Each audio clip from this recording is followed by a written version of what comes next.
వాక్యాన్ని మనము ఈ సమయంలో ధ్యానించుకుందాం. ఆది కాండంలో యాకోబు చరిత్ర మనము నేర్చుకుంటూ ఉన్నాం. యాకోబు జీవితం అంతా కూడా బైబిల్లో రాయబడింది. మనం చూస్తే చాలా ఎక్కువ అధ్యాయాలు యాకోబు జీవితంలో జరిగిన విషయాలు బైబిల్లో వ్రాయబడడం అనేది మనము చూస్తూ ఉన్నాం. మిగతా వారి కంటే కొంచెం ఎక్కువగా యాకోబు కొరకు రాయబడిన విషయాలు మనకు కనబడుతున్నాయి. వాటిలో మనము నేర్చుకోవలసిన వాటిని మనము నేర్చుకుని గ్రహించుకోవాల్సిన విషయాలు గ్రహించుకుందాం.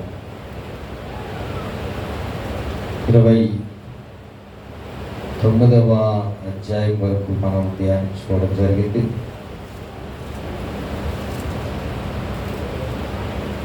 ఆనాడు మరి యాకోబు యొక్క వివాహాలు మనకి కనబడుతూ ఉన్నాయి. లేయాను వివాహము చేసుకోవడం జరిగింది. అలాగే రాహేలును కూడా వివాహము చేసుకోవడము జరిగింది.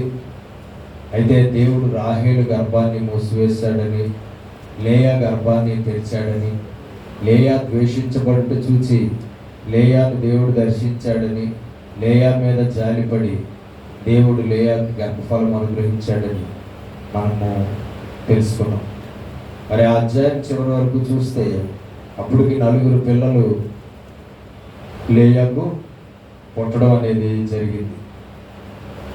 రాహేలు యాకోబు చేత చాలా ప్రేమించబడుతూ ఉన్నది, కానీ ఆమె గర్భము తెరవబడలేదు, ఆమె పిల్లలను కనలేదు. యాకోబు రాహేలుతో కాపురం చేస్తున్నాడు, కానీ రాహేలు పిల్లలను కనలేదు. దేవుడు చెప్పినట్లుగా, దేవుడు వాక్యంలో రాయబడినట్లు అక్కడ ఆమె గర్భము మూయబడింది. చూడండి, 30వ అధ్యాయము మొదటి నుంచి మనం చదువుదాం. 30వ అధ్యాయం మొదటి నుంచి.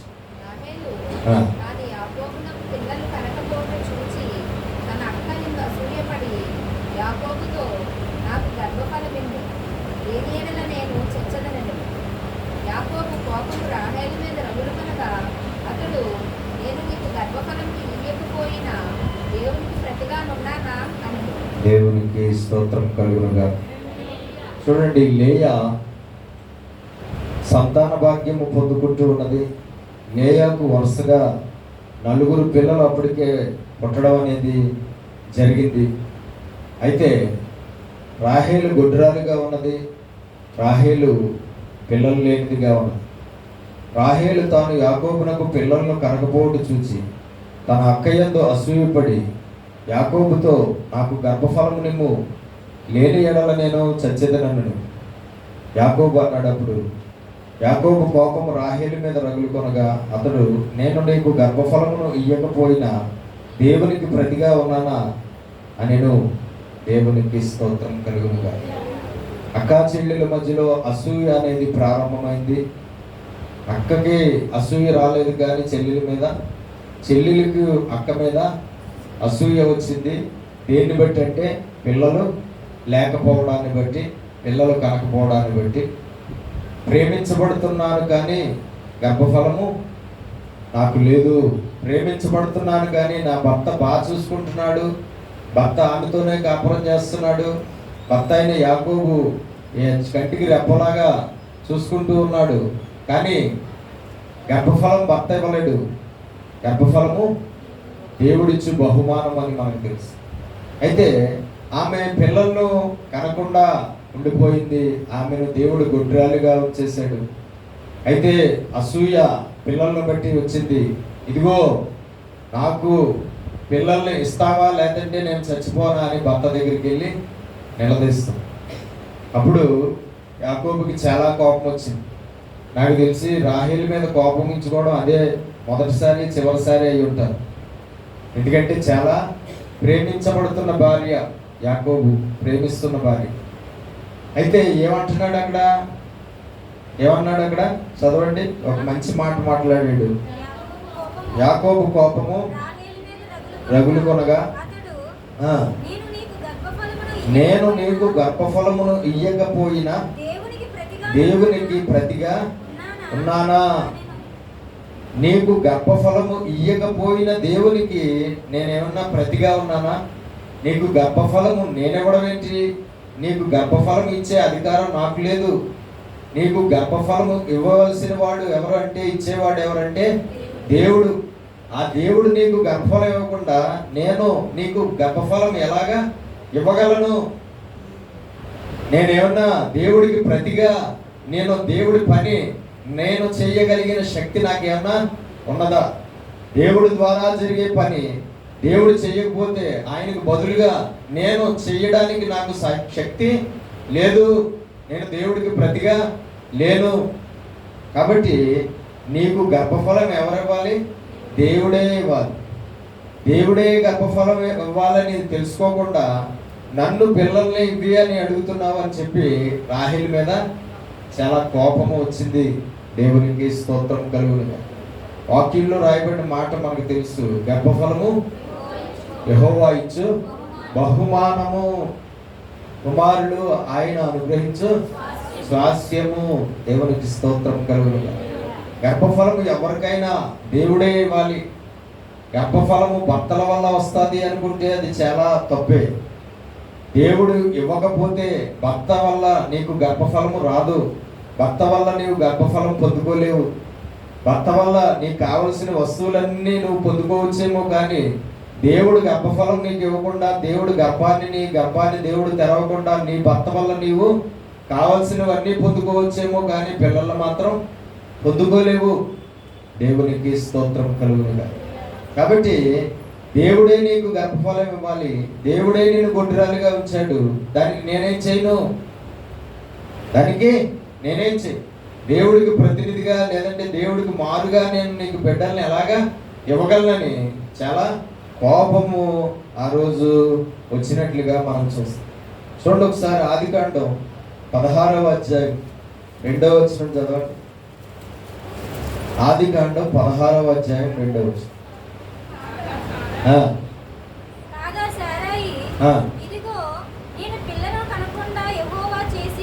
నేను పిల్లలను కనకుండా యెహోవా చేసి ఉన్నాడు.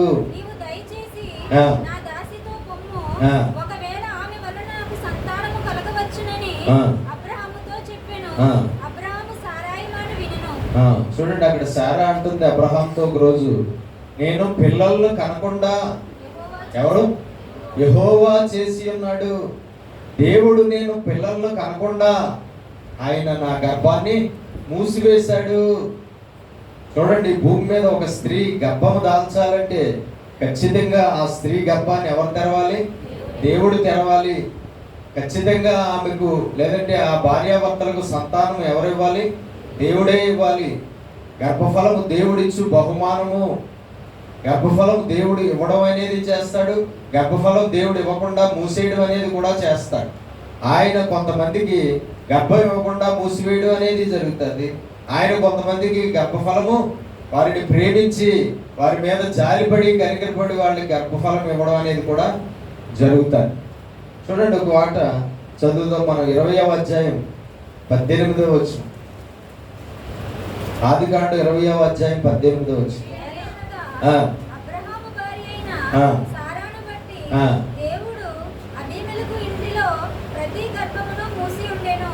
అబీమెలెకు ఇంటిలో ప్రతి గర్భాన్ని దేవుడు మనకు తెలుసు. మరి శారా అబ్రహాము ఆ దేశానికి వెళ్ళినప్పుడు ఆ దేశంలో రాజు అయిన అబీమెలెకు కన్ను మరి ఈ యొక్క శారా మీద పడినప్పుడు అతడు ఆమెను పొందుకోవాలని ఆశపడినప్పుడు దేవుడు ఏం చేశాడు? ఆమెను ముట్టుకోవడానికి వీల్లేదని చెప్పి, ఆమెను ఏమాత్రమూ కూడా తాకడానికి వీల్లేదని చెప్పి ఏం చేశాడు? అబీమెలెకు ఇంట్లో ప్రతి ఒక్క స్త్రీ యొక్క గర్భాన్ని మూసివేశాడు. వాళ్ళు ఎవరు? అబీమెలెకు అంటే ఎవరు? రాజు, ఫిలిస్తీన్ రాజు. ఎవరు వాళ్ళు?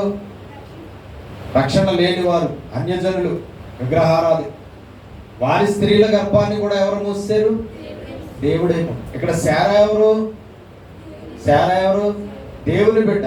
ఈమె గర్భాన్ని కూడా ఎవరు మూసారు? దేవుడే మూసారు.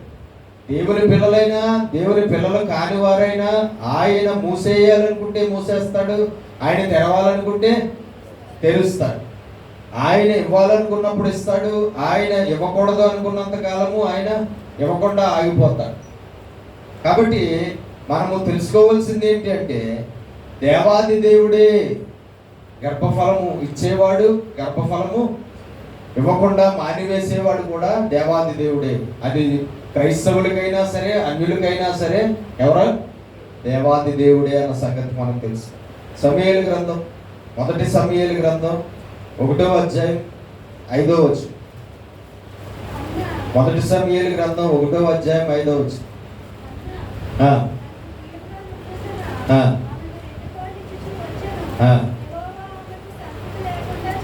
యెహోవా ఆమెకు సంతానము లేకుండా చేసెను అని రాయబడి. ఎవరట? ఆమెకు పిల్లలు లేకపోవడానికి కారణం ఎవరంటే రాయబడింది అక్కడ? యెహోవా దేవుడు.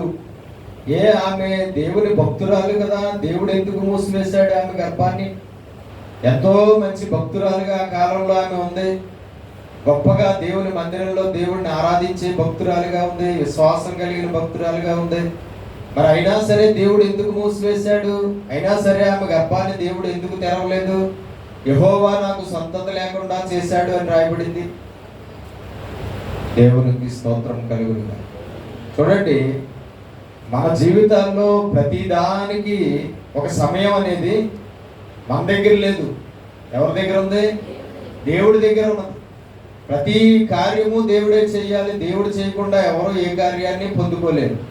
అయితే ఆ కార్యాలు నీ ఇష్ట ప్రకారంగా జరగవు, నా ఇష్ట ప్రకారంగా జరగవు, మన ప్రార్థనలు బట్టి జరగవు. కానీ ఆ కార్యాలు దేవుడి చిత్త ప్రకారంగా జరుగుతాయి. ఆ కార్యాలు దేవుడి సమయాలకు జరుగుతూ ఉంటాయి. ఆ కార్యాలు దేవుని సమయాలకు జరుగుతాయి. దేవుడి చిత్తము, దేవుడి ప్రణాళిక, దేవుని ఏర్పాటు మనకు తెలియదు. దేవుని ఉద్దేశం మనకు తెలియదు. దేవుని సమయాలు మనకు తెలియదు. గర్భఫలము ఇచ్చేవాడు దేవుడే. భక్తురాలుగా ఉన్న హన్నా మనం చూస్తూ ఉంటే ఆమె గర్భఫలము ఆమెకు లేకుండా చేసిన వాడు దేవుడే అని రాడు. సారాయి కూడా మంచి భక్తురాలుగా ఉంది. అబ్రహాం మంచి భక్తుడిగా ఉన్నాడు. వారికి కూడా పిల్లలు లేరంటే దానికి కారణం ఎవరని రాయబడింది? దేవుడే అని రాయబడింది. దేవుడే సారా గర్భాన్ని తెరవలేదు. దేవునికి స్తోత్రం. మళ్ళా ఆ దేవుడే ఆ సారా గర్భాన్ని మళ్ళా తెరిచాడు కదా. ఎవరు? ఆ దేవుడే మళ్ళా తెరిచాడు. మూసివేసేసిన వాడు ఆ దేవుడే, తెరిచిన వాడు ఆ దేవుడే. అన్నాకు మళ్ళా గర్భఫలం ఇచ్చింది ఎవరు? ఆ దేవుడే. అప్పటి వరకు ఇవ్వకుండా ఆపేసింది ఎవరు? ఆ దేవుడే. ఆయన సమయం వచ్చినప్పుడు ఆయన చిత్తంలో ఏ టైం అయితే ఉందో, హన్నాకు పిల్లలు పుట్టడం, సమూయేలు పుట్టడం ఏ టైం అయితే ఉందో, ఏ చిత్తం అయితే ఎప్పుడైతే ఉందో అప్పుడు దేవుడు తన చిత్త ప్రకారంగా ఆమె గర్భాన్ని తెరిచాడు. ఆమెకు సమూయేలు ఇచ్చాడు. అలాగే శారా విషయంలో ఆయన సమయం ఎప్పుడైతే ఉందో, ఆయన ఉద్దేశం ఎప్పుడైతే ఉందో, ఆయన చిత్తం ఎప్పుడైతే ఉందో అప్పుడు ఆమె గర్భాన్ని ఆయనే తెరిచాడు. ఆ సమయానికి ఆమె శరీరం గర్భఫలం పొందుకోవడానికి ఏ మాత్రమూ కూడా పనిచేసేదిగా లేకపోయినా, వయసు అయిపోయినా, శరీరం ఉడికిపోయినా, స్త్రీధర్మం ఆగిపోయినా, దేవుడు ఇవ్వాలనుకుంటే ఇవేవి అడ్డు కాదు. దేవుడు మూసేయాలనుకుంటే అన్ని బాగున్నా సరే దేవునికి స్తోత్రం కలుగు. మనం మేము హాస్పిటల్కి వెళ్ళినప్పుడు ఒక స్త్రీ వచ్చింది, ఇవిడితో మాట్లాడుతుంది. 3 సంవత్సరాలకు పెళ్ళి, అన్నీ బాగానే ఉన్నాయి. భర్త విషయంలో అన్నీ బాగానే, భార్య విషయంలో అన్నీ బాగానే ఉన్నాయి, కానీ పిల్లలు లేరు. దేవునికి స్తోత్రం కలుగు. చాలా బాధపడుతూ. అయితే మనం తెలుసుకోవాల్సింది ఏంటంటే, దేవుడు ఆ సమయానికి, దేవుడు ఆ మనిషికి ఆ యొక్క కార్యము చేస్తాడు. ఆ సమయాలు ఎవరెవరి విషయంలో ఏ టైంకి ఉన్నాయో మనకి తెలియదు. ఆయన ప్రణాళిక ఏంటో మనకు తెలియదు, ఆయన ఉద్దేశం ఏంటో మనకు తెలియదు, ఆయన యొక్క చిత్తం ఏంటో మనకు తెలియదు. ఒకటి మాత్రం బైబిల్లో నుండి మనం తెలుసుకోవచ్చు, దేవుని ఎన్నికలు, ఏర్పాటులో, దేవుని యొక్క దేవుని చేత ఎన్నుకోబడిన వారు, ఏర్పాటులో ఉన్నవారు, దేవుని యొక్క గొప్ప కార్యాలను భూమి మీద చేయడానికి దేవుడి చేత నిర్ణయించబడిన వారు మాత్రం బైబిల్లో అందరూ ఆలస్యంగానే పుట్టారు. వాళ్ళందరూ ఎప్పుడు పుట్టారండి? చాలా ఆలస్యంగా పుట్టారు. యేసుక్రీస్తు ప్రభు యొక్క మార్గాన్ని సరళం చేయడానికి భూమి మీద పుట్టినటువంటి బాప్తిస్మం ఇచ్చి యోహాను ఎప్పుడు పుట్టాడు? వాళ్ళ అమ్మ నాన్న అంటే ఎలిజబెత్ జకర్యా ముసలివాళ్ళు అయిపోయిన తర్వాత పుట్టాడు. ఆయన ఎవరెందుకే? మామూలుడా ఆయన. ఏమన్నాడు ఆయన కోసం యేసు? బాప్తిస్మం ఇచ్చి యోహాను కోసం ఏమన్నాడు యేసు? ఏమన్నాడు? ఏంటమ్మా?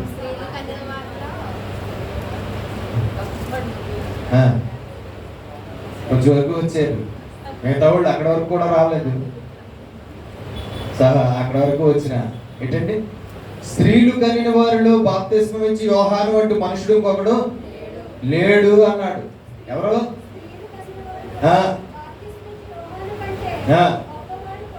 గొప్పవాడు పుట్టలేదు. ఎవరు అన్నారు ఆ మాట? యేసు అన్నాడు. కానీ ఆయన ఎప్పుడు పుట్టాడు? కానీ ఇంతగా ఆయన ఎవరంట? స్త్రీలు కనిన మనుషుల్లో అంటే భూమి మీద ఉన్న మనుషుల్లో యోహాను కంటే గొప్పవాడు ఇంకొకడు లేడంట. అక్కడ అంటున్నాడు నాకంటే కూడా గొప్పవాడు అన్నట్టే ఆ మాట ఉంది. అయినా ఈయనేమో ఆయన్ని నాకంటే గొప్పవాడు అన్నాడు, ఆయనేమో ఈయన్ని నాకంటే ఆయన గొప్పవాడు, నేను ఆయన చెప్పులు ఎప్పుడని కూడా పాత్రుడు గాను అని అంటున్నాడు. కాబట్టి మనం తెలుసుకోవాల్సింది ఏంటంటే యేసు అంటున్నాడు బాప్తిస్మం ఇచ్చి యోహాను లాంటి మనుషుడు ఇంకొకడు ఎవరో లేరంట. కానీ అటువంటి వాడు ఎప్పుడు పుట్టాడు? చాలా ఆలస్యంగా పుట్టాడు. తల్లిదండ్రులుగా ఉన్న జకర్యా ఎలిజబెత్లు ముసలి వాళ్ళుగా ఉన్నప్పుడు పుట్టాడు. వాళ్ళిద్దరూ యాజకత్వం చేస్తున్న జకర్యా యాజకుడుగా యాజకత్వంలో కొనసాగుతున్నా సరే దేవుని యొక్క టైము, దేవుని యొక్క ప్రణాళిక, దేవుని యొక్క చిత్తం ఎప్పుడైతే ఉందో అప్పుడు ఆయన పుట్టాడు. ఆయన కన్నా 6 నెలలు ముందు పుట్టినవాడుగా ఈయన ఉన్నాడని మనకు తెలుసు. దేవునికి స్తోత్రం.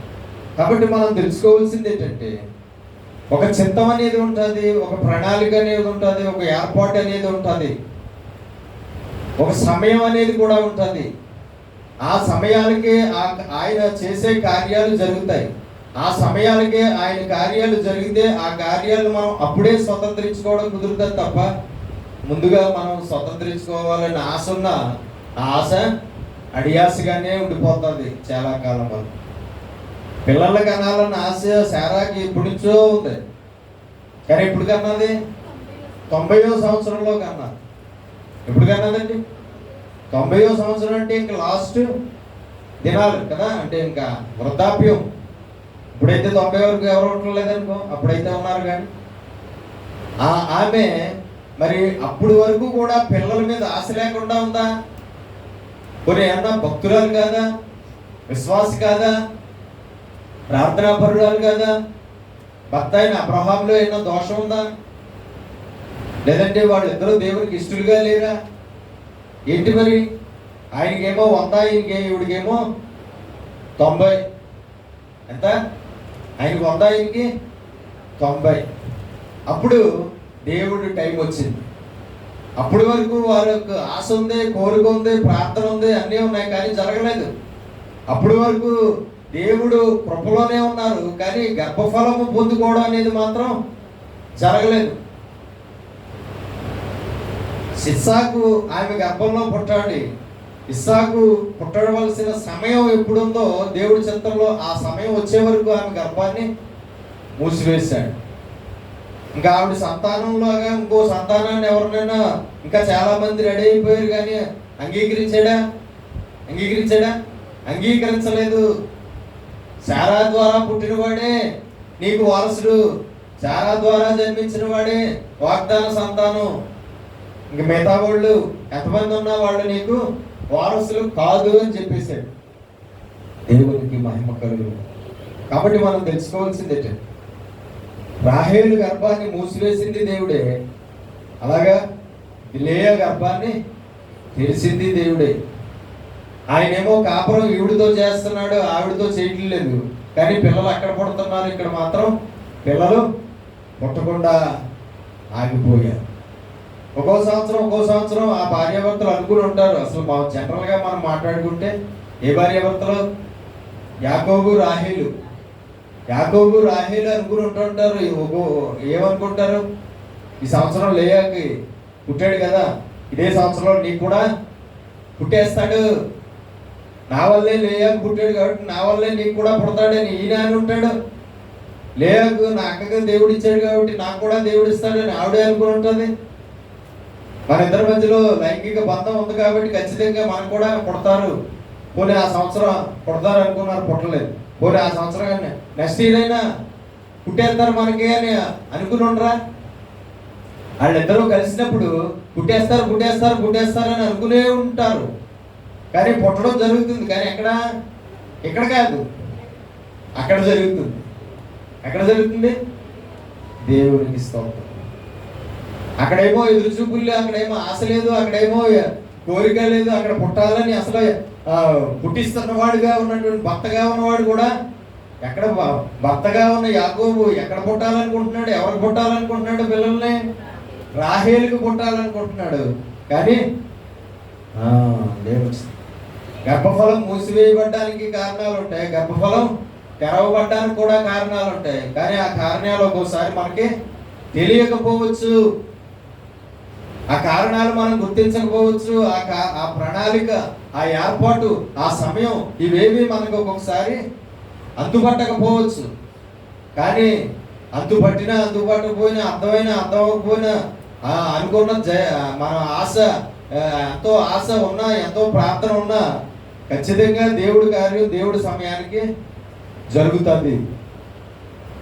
దేవుడి ఉద్దేశం, దేవుడి ప్రణాళిక, దేవుడి చిత్తం ఏ సమయంలో ఉందో ఆ సమయానికి ఆ కార్యం జరుగుతుంది. అది పిల్లలు పుట్టడం అయినా సరే, లేదంటే ఇంకోటైనా సరే, పెళ్ళైనా సరే, ఉద్యోగం అయినా సరే, ఇంకోటైనా సరే, ఏదైనా సరే దేవునికి స్తోత్రం కలిగి ఉండాలి. అయితే ఎలా ఉండాలంటే, ఆనాడు 25 సంవత్సరాలు ఎలాగైతే ఎదురు చూసారో వాగ్దానం పొందిన తర్వాత అబ్రహాము సారా వాగ్దానం పొందిన తర్వాత 25 సంవత్సరాల తర్వాత వాగ్దానం నెరవేరింది. 25 సంవత్సరాలు ఏ నిరీక్షణ కలిగి ఉన్నారో, ఏ ఓర్పు కలిగి ఉన్నారో, ఏ సహనం కలిగి ఉన్నారో, ఆ ఓర్పు, ఆ సహనం, ఆ నిరీక్షణ మనము కూడా కలిగి ఉండాలి. కార్యాలు జరగటం లేనప్పుడు ఆ ఓర్పు, ఆ సహనము, ఆ నిరీక్షణ, ఆ పట్టుదలతో కూడిన ప్రార్థన ఏదైతే ఉందో అవి మాత్రం మనం విడిచిపెట్టడానికి వీల్లేదు. ఆయన సమయానికి ఖచ్చితంగా అది జరుగుతుంది. ఆయన సమయానికి అది జరగాలన్న ఆశ మనలో లేకపోయినా జరుగుతుంది. ఆ సమయానికి ఆ కార్యం చెయ్యి అని మనం దేవుడిని ప్రార్థన అడగకపోయినా అది జరిగిపోతుంది. అడిగినంతకాలం జరగలేదు, కానీ అడగకుండా మానేస్తే అప్పుడు జరుగుతుంది. ఎప్పుడు అంటే ఆయన చిత్తంలో ఉన్న సమయం, ఆయన చిత్తంలో ఉన్న సమయాలకు జరుగుతాయి. కాబట్టి గర్భఫలం ఎవరిచ్చే బహుమానం? దేవుడు ఇచ్చు బహుమానము అన్న సంగతి తెలుసుకో. కాబట్టి దేవుడు నీకు గర్భఫలం ఇవ్వకుండా నేను నీకు గర్భఫలం ఇవ్వగలనా అని కోప్పడ్డాడు రాహేలు మీద.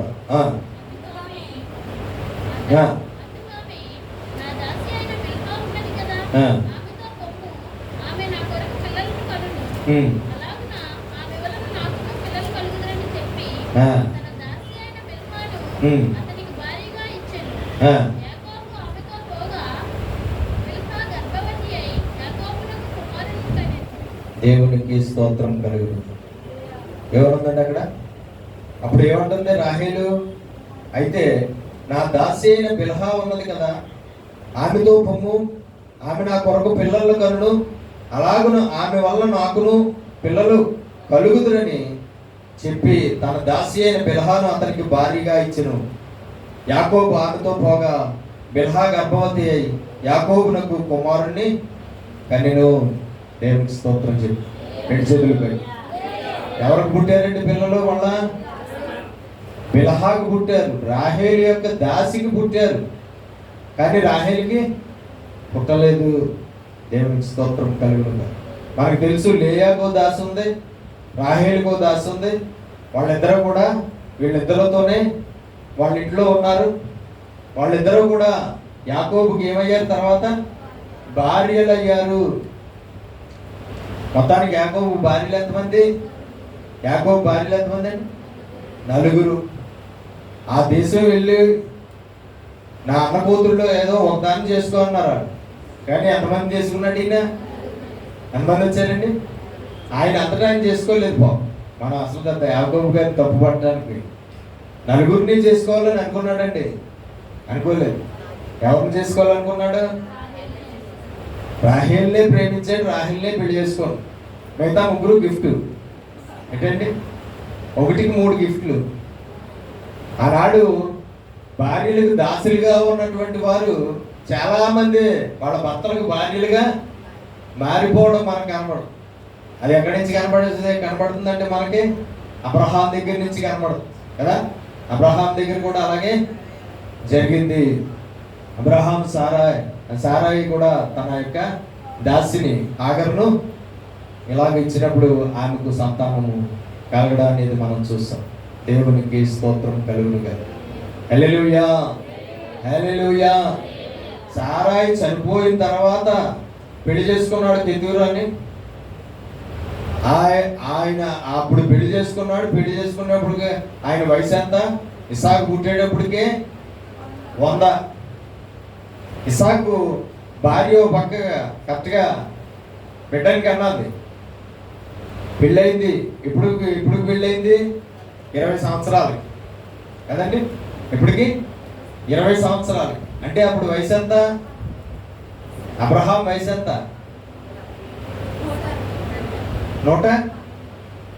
100వ ఏటికి ఇస్సాకు పుట్టాడు. 40 సంవత్సరాలకి ఇస్సాకు 40 సంవత్సరాలు పెళ్ళైంది. అంటే 140. పిల్లలు పుట్టేటప్పటికి 20 ఏళ్ళు అంటుంది. అంటే ఎంత? 160 సంవత్సరాలకి ఆయన అక్కడికి పిల్లలకి అంటున్నాడు, ఈయన ఇక్కడ పిల్లలకి అంటున్నాడు. ఎవరా? అబ్రహాము. అక్కడ కొడుకుకి అంటున్నాడు, ఇక్కడ తండ్రికి అంటున్నాడు. ఈయన అప్పుడు పెళ్లి చేసుకున్నాడు కెతూరాని. ఎంతమందికి అన్నారు? మళ్ళానే 1 కూడా కాదు. ఎంతమంది అండి?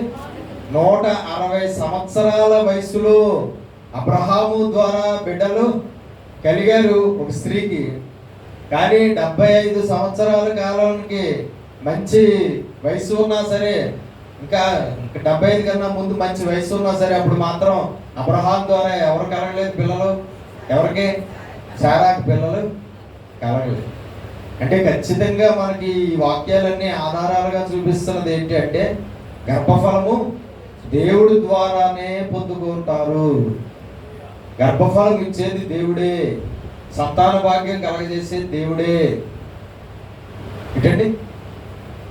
సంతాన భాగ్యం కలగజేసేది తల్లే, దేవుడే. కుమారులను కుమార్తెలను అనుగ్రహించేది దేవుడే. దేవుడికి స్తోత్రం కలుగు.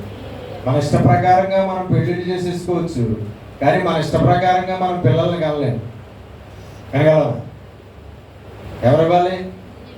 దేవుడే ఇవ్వాలి. యాకోబు తన ఇష్ట ప్రకారంగా ప్రేమించి పెళ్లి చేసుకున్నాడు, కానీ ఏంటి లాభం? పిల్లలు కలగటం లేదు. ఏంటి లాభం? పిల్లలు కలగటం లేదు. అది చూసే ఆమె ఇంకేముందంటే, ఓ పక్క అసూయ.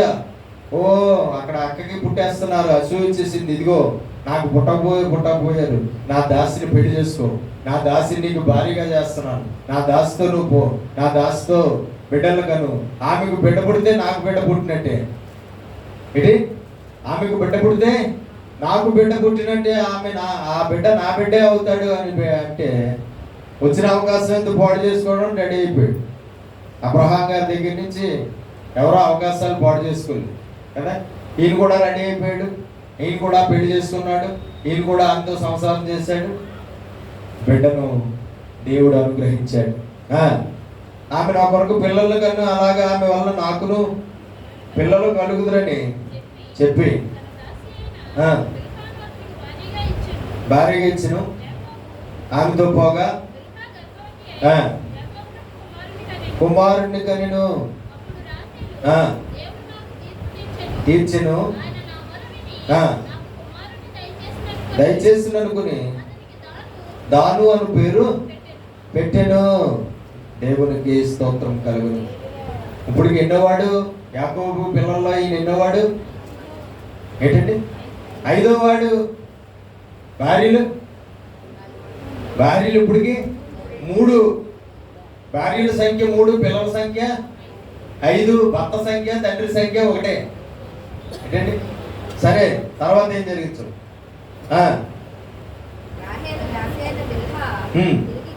తిరిగి గర్భవతి అయి యాకోబుకు 2వ కుమారుని కనెను.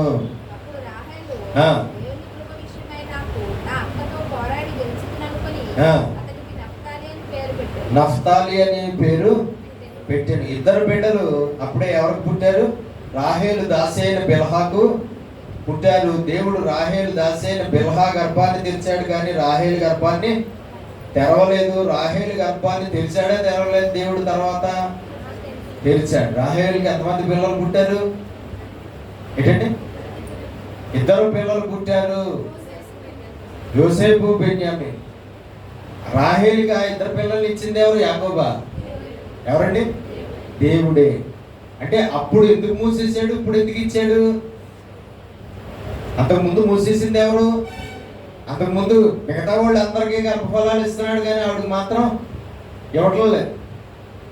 కానీ ఇప్పుడు మళ్ళా రాహేలుకి తర్వాత దేవుడే గర్భఫలం తెలిసాడని, దేవుడే ఆమెకు బిడ్డలు ఇచ్చాడని రాయబడి. కాబట్టి చేసేది ఆయనే, ఇచ్చేది ఆయనే. చాలా సమయాన్ని గర్భఫలం ఇవ్వడానికి తీసుకునేది ఆయనే. ఆ సమయం వచ్చినప్పుడు ఆ గర్భఫలాన్ని వారికి అద్భుతంగా ఇచ్చేది ఆయనే. కాబట్టి దేవుడి చిత్తం అనేది చాలా ప్రాముఖ్యమైన విషయం. మన జీవితాల్లో మన చిత్తం జరగడం మనకి మంచిది కాదు, కానీ మన జీవితాల్లో దేవుని చిత్తం జరగడం మనకి చాలా మంచిది. మన జీవితాల్లో దేవుని ప్రణాళిక నెరవేరడం, మన జీవితాల్లో దేవుని ఉద్దేశం నెరవేరడం, దేవుని యొక్క ఆ టైంకి దేవుని కార్యాలు మన జీవితాల్లో జరగడం మనకి ఎంతో ఆశీర్వాదం. దానికి కారణం స్పష్టంగా మనకి ఎప్పుడు అర్థమవుతుంది అంటే కొంతకాలం తర్వాత అర్థమవుతుంది.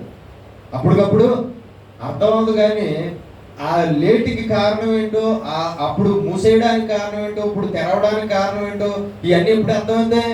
కొంతకాలం తర్వాత అర్థమవుతాయి. అప్పుడు మనం దేవుడానికి స్తోత్రాలు అని ఎంతో గొప్పగా దేవుడిని ఆరాధిస్తాం. గర్భఫల విషయంలో కాదు, ఏ కార్యమైనా సరే అంతే.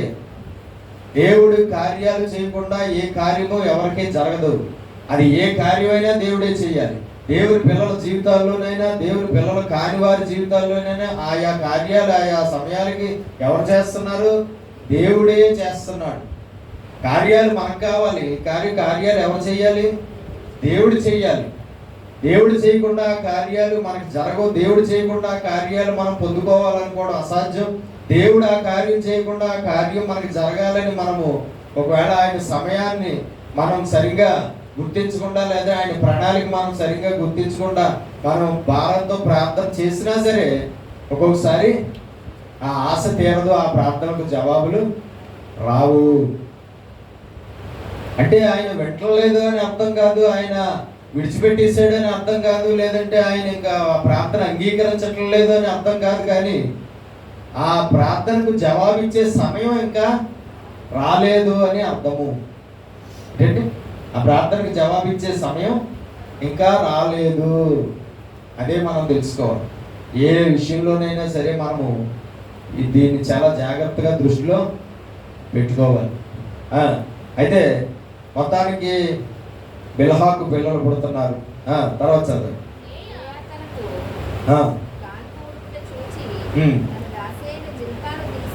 లేయా తనకు కానుపూడుకుంటే చూచి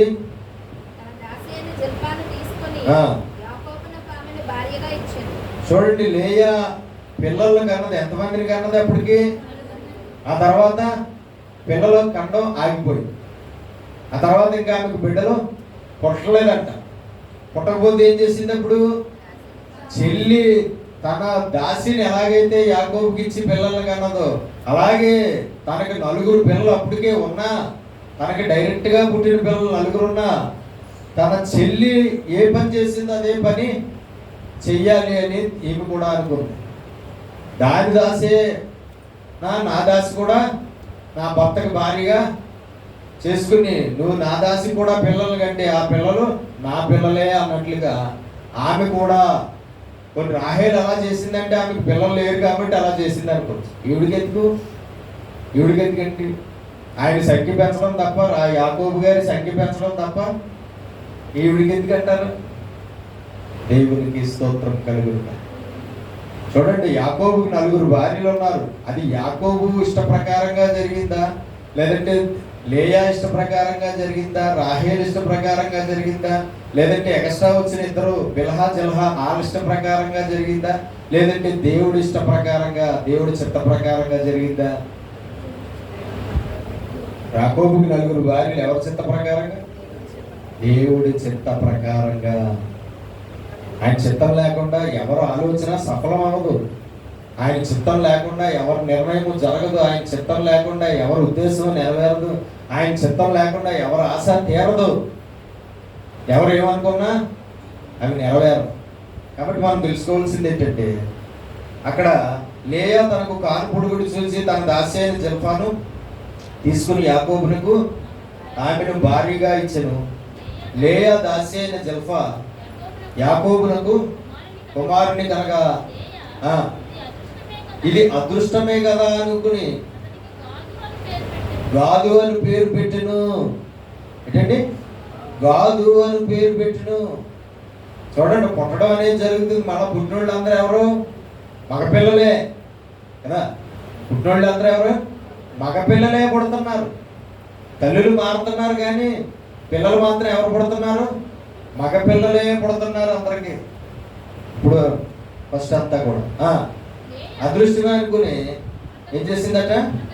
గాదు అని పేరు పెట్టింది.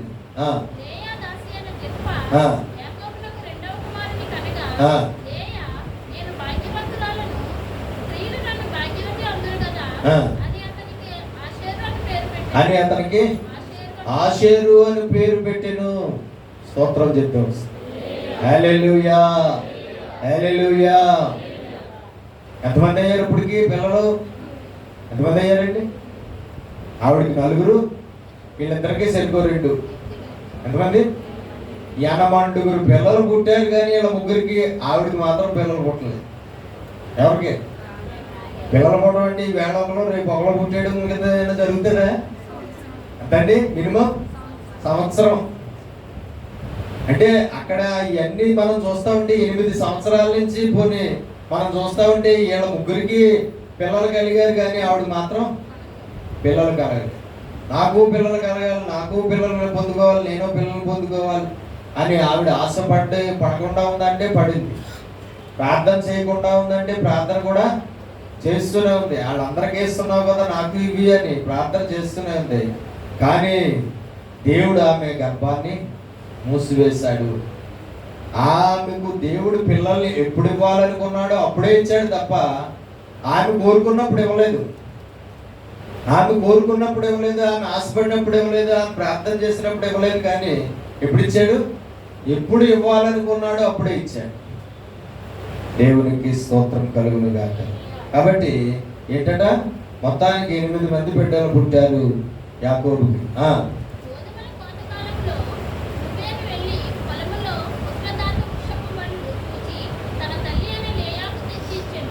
యాకోబు యొక్క ప్రథమ సంతానం అయిన రూబేను, లేయాకు పుట్టిన మొట్టమొదటి బిడ్డ అయినటువంటి రూబేను ఏం తెచ్చాడట? పుత్రదాత వృక్ష ఫలములు తెచ్చాడట. ఏం తెచ్చాడట? పుత్రదాత వృక్ష ఫలాలు తెచ్చాడట.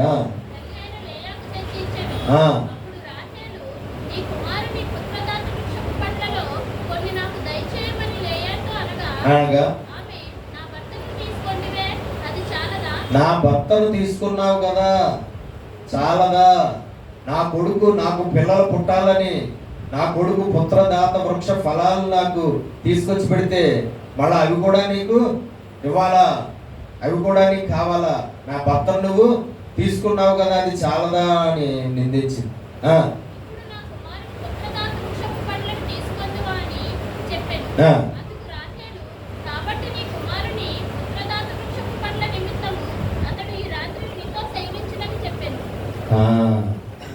నువ్వు నాకు ఆ పుత్రదాత వృక్ష ఫలాలు ఇస్తే నా భర్తను, నీ భర్తను ఏం చేస్తాను? ఈ రాత్రికి నీ దగ్గరికి పంపిస్తాను. అంటే లేయాతో భర్త కాపురం చేయడం అనేది ఎవరి మీద ఆధారపడుతుంది? రాహేలు మీద ఆధారపడు. ఈ మాట ప్రకారంగా మనకి అర్థమైంది ఏమిటి? రాహేలు ప్రేమించబడిన భార్య, ప్రేమించిన భార్య తన భర్తను ఏం చేసుకుంది? గుప్పిట్లో పెట్టేసుకుంది. అంతేకాదు లేయా దగ్గరికి భర్తను పంపించటం లేదు. లేయా అలాగే భర్త అయిన యాకోబు శారీరకంగా కలవకుండా అప్పటి వరకు ఎవరు ఆపేస్తున్నారు? రాహేలు ఆపేస్తుంది. ఆమెతో కాపురం చేయకుండా భర్తను రాహేలు ఆప్ చేసేసింది. ఆ భర్త ద్వారా నీకు పిల్లలు పుట్టకుండా నీకు పిల్లల్ని ఆప్ చేసేసింది ఎవరు? దేవుడు ఆప్ చేసేసి. ఎందుకు ఆపాడు అంటారు? అందుకే ఆపాడు. ఎందుకు ఆపాడు? ఎందుకే అర్థమైందా? చెప్పండి ఒకసారి చెప్పండి. నేను చెప్పిందే మళ్ళీ చెప్పరు.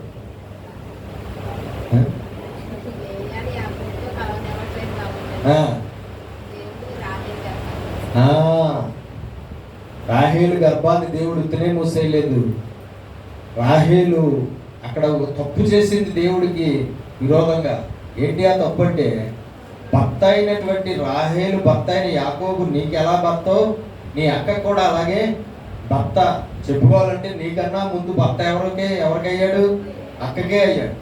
కానీ ఈమెకి భర్త అయిన తర్వాత ఆమె ఏం చేసింది? తన అక్క దగ్గరికి పంపించటం లేదు. తన అక్కతో కలిసి కాపురం చేయనివ్వటం లేదు. తన అక్కతో కలిసి జీవించడానికి ఈమె ఏం చేసింది? ఒప్పుకోకుండా నిర్బంధించేసింది. ఇప్పుడు ఏమంటుంది? ఇదిగో నీ కొడుకు తెచ్చిన పుత్రదాత వృక్ష ఫలాలు నాకు ఇస్తే ఏం చేస్తాను? నీ దగ్గరికి భర్తను పంపిస్తాను. అతను నీతో సైనిస్తాడు, నీతో ఉంటాడు అంటే ఏం కావాలని? ఎందుకనే ఏం కావాలని? పిల్లలు. ఆ పుత్రదాత వృక్ష ఫలాలు తింటే ఏం పుడతారు? ఎవరు పుడతారు? పిల్లలు పుడతారు. కాబట్టి పిల్లలను పొందుకోవడం కోసం అన్నమాట. పంటల నిమిత్తం అందరూ ఆ రాత్రి నీతో సైనించునని చెప్పాను.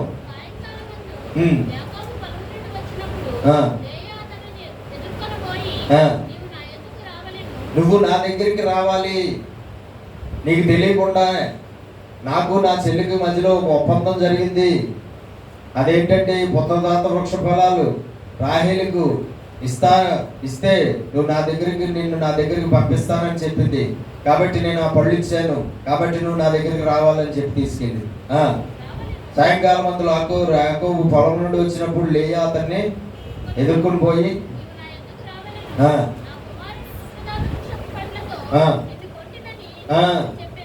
నా కుమారుడు తెచ్చిన పుత్రదాత వృక్ష ఫలాలతో నిన్ను ఈ రాత్రికి నిన్ను కొనుక్కున్నాను, నిన్ను కొంటినని చెప్పాను.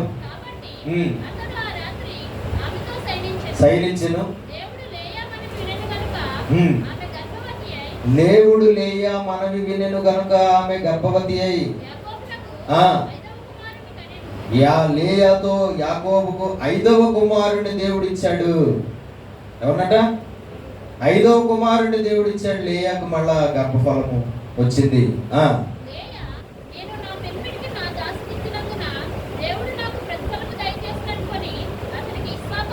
ఇస్సాకారు అని పేరు పెట్టెను.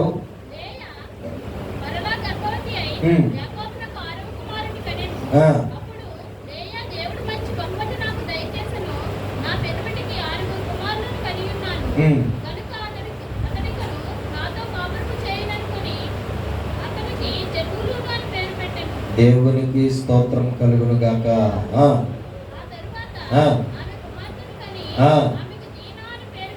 మొత్తానికి వచ్చిందండి ఒక ఆడపిల్ల. ఆ తర్వాత ఆమె కుమార్తెను కని ఆమెకు డీనాను పేరు పెట్టింది. ఎవరికి పుట్టిన బిడ్డ కుమార్తె? నలుగురు భార్యలో లేయాకు పుట్టింది ఆడపిల్ల. ఇంకెవరికి పుట్టలేదు ఆడపిల్ల. యాకోబు సంతానం ఎంతమంది?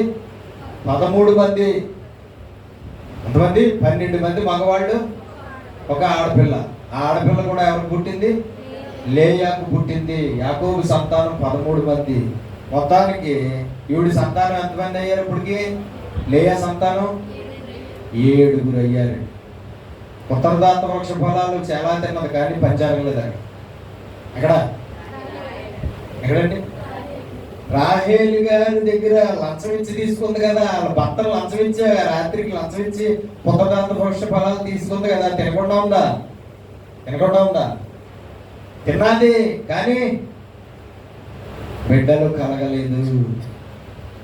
బిడ్డలు కలిగిన ఈవిడికి అప్పుడే, ఆ తర్వాత మళ్ళా ముగ్గురు పుట్టేశారు, కానీ ఆవిడికి మాత్రం పిల్లలు పుట్టలేదు, ఆవిడకి మాత్రం సంతానం కలగలేదు. దేవునికి స్తోత్రం కలుగునుగా. హల్లెలూయా.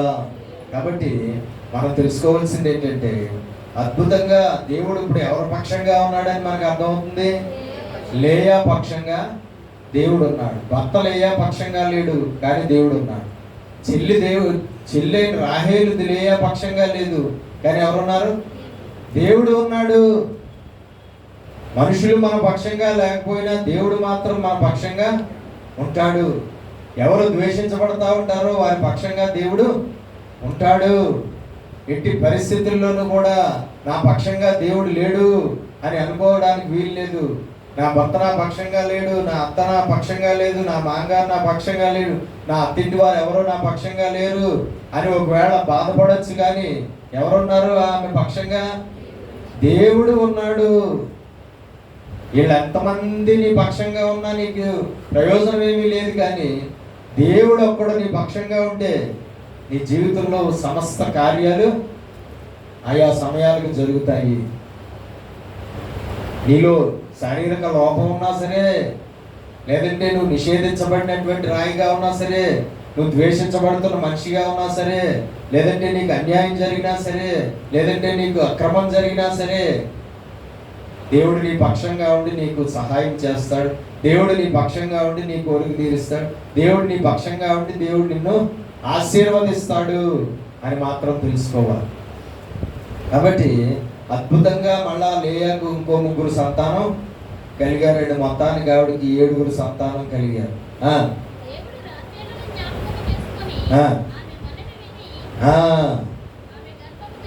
ఇప్పుడు పడ్డాదండి మొత్తానికి.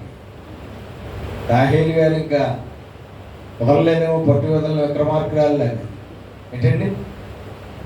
రాహేలు గారు ఇంకా దేవుడికి ప్రార్థన ఈ ముగ్గురు పుట్టిన తర్వాత ఇంకా పవర్ఫుల్ ప్రార్థన చేస్తుంటారు కదండి. పుత్రదాత వృక్ష ఫలాలు తిన్న తర్వాత ఈవిడి దగ్గరికి పంపించిన తర్వాత ఈవిడికి ఈ యాకోబుకి లేయాకి మళ్ళా ముగ్గురు పుట్టేసారు చూసారా. అప్పుడు ఇంకా ఆవిడే రోషం పెరిగిపోయి ఇదైపోయి దేవుడిని అట్టుకుని వదలలేదన్నమాట. అప్పుడు దేవుడి యొక్క కనికరము ఆమె మీదకి వచ్చిందని రాయబడిందండి. దేవుని స్తోత్రం. ఏమని రాయబడింది అక్కడ? దేవుడు రాహేలును జ్ఞాపకము చేసుకుని ఆమె మనవి విని ఆమె గర్భము తెరిచెను.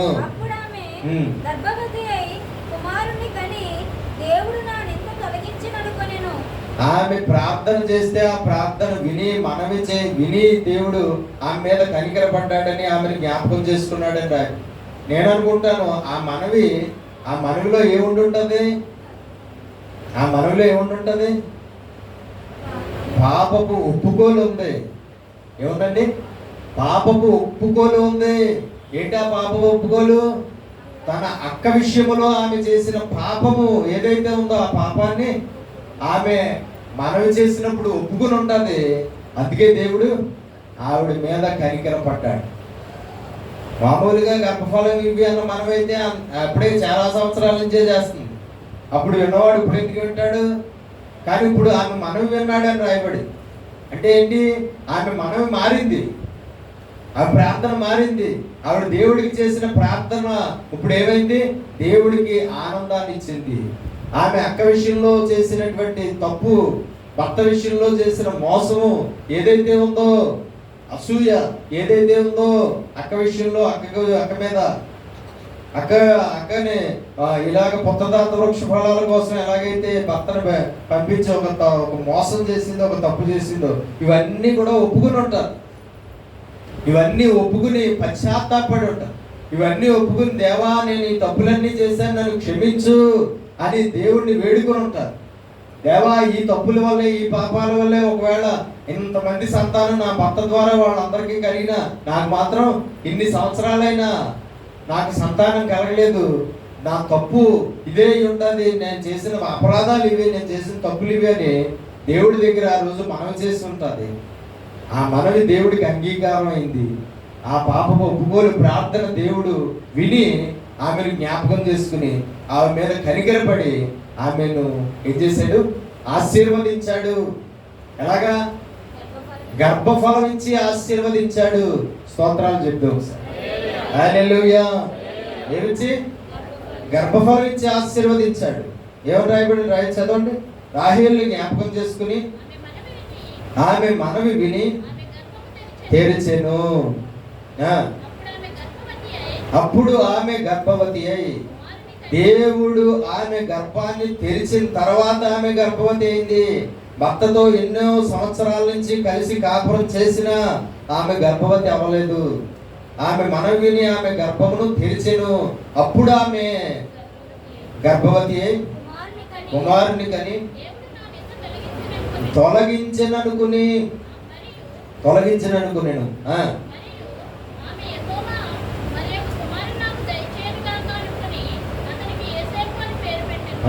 ఈ బిడ్డే కాదు, నాకు ఇంకొక బిడ్డను కూడా దేవుడు ఇస్తాడు అన్న విశ్వాసం, నమ్మకం ఉంచి ఆ పుట్టిన బిడ్డకి ఏమని పేరు పెట్టిందండి? యోసేపు. దేవునికి స్తోత్రం. ఆవిడికి 7 పుట్టేశారు. వీళ్ళిద్దరికి సరిపో 2 పుట్టేశారు. అప్పుడు పుట్టాడు అనమాట. ఎవరు? అంటే దేనా కన్నా యోసేపు చిన్నోడు అనమాట. అంతే కదా?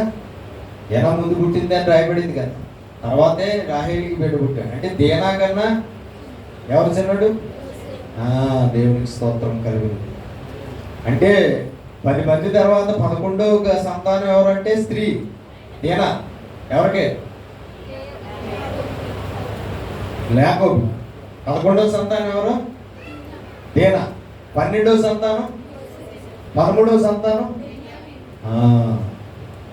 వీళ్ళందరూ మగవాళ్ళు అందరూ ముందు అయిపోయాక లాస్ట్లో వచ్చింది అనుకోకండి. ఆవిడ ఎప్పుడు వచ్చింది? ఇంకా 2 ఉండగా 11వ సంతానంగా వచ్చింది అని మనకు అర్థం. కాబట్టి ఆ విధంగా దేవుడు రాహేలు మనవి ఆలకించి రాహేలు ప్రార్థన అంగీకరించి ఆమె గర్భాన్ని తెరిచాడు. ఆమెకు బిడ్డల్ని ఇచ్చాడు. ఆమెకు మొట్టమొదటి సంతానంగా ఎవరు పుట్టారండి? యోసేపు జన్మించాడు అని రాయబడి.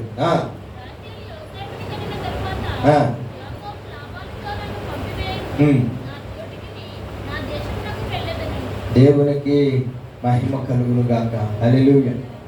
కాబట్టి ఈ విధంగా మనం చూస్తూ ఉంటే ఆ విధంగా యాకోబు సంతానం ఏమైంది? వర్ధిల్లి. ఈ యాకోబు సంతానము పుడతా ఉన్నారు. వాళ్ళందరూ కూడా ఎవరు? పుట్టినటువంటి వారందరూ కూడా ఒక సెపరేట్, లేదంటే ఒక ప్రత్యేకించబడిన వారు. ఎవరు? 12 మంది, 12 గోత్రకర్తలు.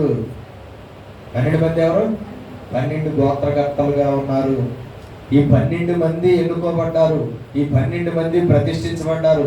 ఈ 12 మంది కూడా దేవుని ప్రణాళికలో ఉన్నవారు.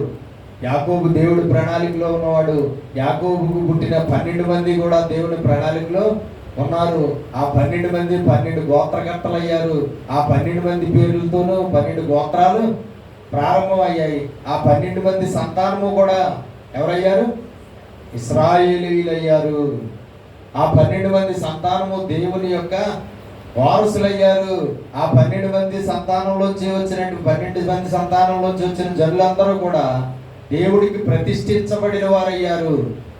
ఏమయ్యారండి? దేవునికి ప్రతిష్ఠించబడిన వారు, ఎన్నుకోబడిన వారు. దేవునికి స్తోత్రం. దేవుడు అబ్రహాంతో నీ 4వ తరం వారు అని అన్నాడు. సార్ ఎవరా 4వ తరం? ఈ 12 మంది. ఎవరండి? దేవునికి స్తోత్రం. ఈ 12 మంది నుంచి వచ్చిన సంతానమే దేవునికి మహిమ కలుగునుగా. 2 చేతులు పెట్టి స్తోత్రం. హల్లెలూయా, హల్లెలూయా. ఆ విధంగా మనం చూస్తే మరి రాహేలుకు, అలాగే లేయాకు, అలాగే వాళ్ళిద్దరు దాసులుగా ఉన్నటువంటి వారికి ఏమయ్యారండి? బిడ్డలు పుట్టారు. వేళ ఎంతమంది పుట్టేశారు యాకోబుకి? చెప్పండి. వేళ. దేవునికి స్తోత్రం. వేళంతా పిల్లలు పుట్టడమే. ఏంటండి? వేళంతా ఏంటి? పిల్లలు పుట్టడమే. అక్కడ ప్రారంభమైంది, ఇక్కడ కూడా ఏంటి ప్రారంభం అవ్వాలి. స్తోత్రాలు చెప్పండి. హల్లెలూయా, దేవునికి స్తోత్రం కలుగును గాక. ఆ విధంగా మరి అద్భుతంగా దేవుడు అతనికి సంతానాన్ని ఇచ్చాడండి. మరి దేవుని చట్ట ప్రకారంగా 4 భార్యలు అతనికి ఏర్పడడం జరిగింది. అలాగే వాళ్ళకు సంతానం కూడా జరిగిందండి. యోసేపుకి బెన్యామీన్కి మళ్ళా గ్యాప్ ఎక్కువ. ఆ గ్యాప్ అక్కడికి వెళ్ళాక మళ్ళీ ఆయన పుట్టుబడి నాకు అప్పుడు చూద్దాం వచ్చే ఆదివారం. దేవునికి స్తోత్రం కలిగిన కాక ప్రార్థన చేసి, మహాపరిశుద్ధుడు అయిన మా ప్రియ పరలోకపు తండ్రి, నీ శ్రేష్టమైన ఘనమైన నామమును బట్టి మీకు స్తోత్రాలు చెల్లిస్తాం అయ్యా. ఇదిగో ప్రభువా, ఈరోజు దేవా తండ్రి యాకోబు చరిత్రలో ప్రభువా తండ్రి అయ్యా, యాకోబుకు బిడ్డలు పుట్టడం అనేది కనబడుతుంది. యాయా మేము నేర్చుకుని ఈ అధ్యాయం అంతా కూడా యాకోబుకు సంతానము కలగడం అనేది మాకు కనబడింది. యాకోబుకు దేవా నీ ఏర్పాటులో ఉన్న సంతానం, యాకోబుకు నీ ప్రణాళికలో ఉన్న సంతానం, యాకోబుకు నీ చిత్తంలో ఉన్న సంతానం అయ్యా వారికి జన్మించడం అనేది దేవా తండ్రి మేము నేర్చుకోవడం జరిగింది. నీ చిత్త ప్రకారంగా ఎవరికి ఎంతెంతమంది బిడ్డలు యాకోబుకి దేవా తండ్రి వారు రావాలో వారందరూ కూడా వచ్చారు.